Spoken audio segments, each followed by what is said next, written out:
નમસ્કાર મિત્રો, સ્વાગત છે તમારું ખેડૂત વિકાસ યુટ્યુબ ચેનલમાં।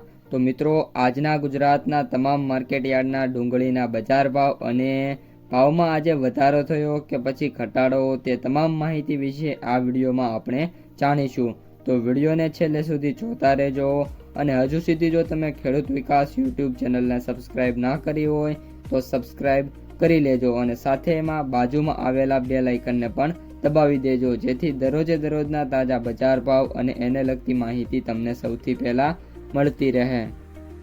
ડુંગળીની બજારની વાત કરીએ તો અત્યારે મિત્રો ડુંગળીના ભાવ સ્ટેબલ હતા અને કોઈ ખાસ મૂવમેન્ટ નથી। નવી ડુંગળીની આવક ચાલુ થઈ ગઈ છે, પરંતુ બજારમાં ડિમાન્ડ ઓછી છે। વરસાદના કારણે જે ડુંગળી પલળી ગઈ છે તેના ભાવમાં 50 થી લઈને 150 વચ્ચે વેચાણ થાય છે અને પલળેલી ડુંગળીની આવક અત્યારે વધારે હોવાથી સારી ક્વોલિટીના ભાવ છે એ ઊંચા ક્વોટ થાય છે। બીજી તરફ જે યાર્ડમાં બિયારણની માંગ છે ત્યારે સારી ક્વોલિટીના જે ડુંગળી છે એના ભાવ 350 થી લઈને 400 કે તેનાથી પણ ઊંચા જોવા મળી રહ્યા છે, પરંતુ બિયારણ ટાઈપ માલ બહુ ઓછા આવી રહ્યા છે અને આગામી દિવસોમાં ડુંગળીની બજારમાં વેચવાલી કેવી આવે છે તેના ઉપર આગળની બજારનો આધાર રહેલો છે।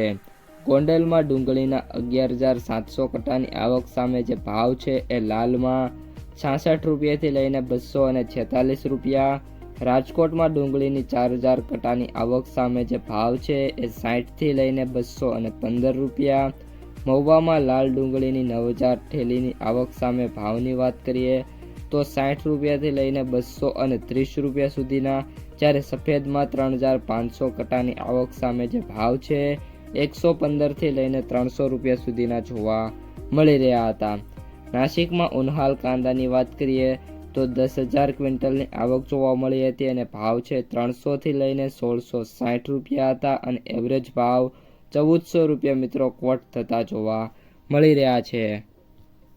તો મિત્રો, આ હતા આજના ડુંગળી બજારના સમાચાર। વિડીયો પસંદ આવ્યો હોય તો લાઈક કરી દેજો। તમારા જે મિત્રો અને સગા સંબંધીઓ જેમને ડુંગળી આ વખતે વાવેલી છે એમને આ વિડીયો શેર કરી દેજો અને જે પણ મિત્રો આપણી યુટ્યુબ ચેનલમાં નવા છે એ ચેનલને સબસ્ક્રાઈબ કરવાનું ભૂલતા નહીં।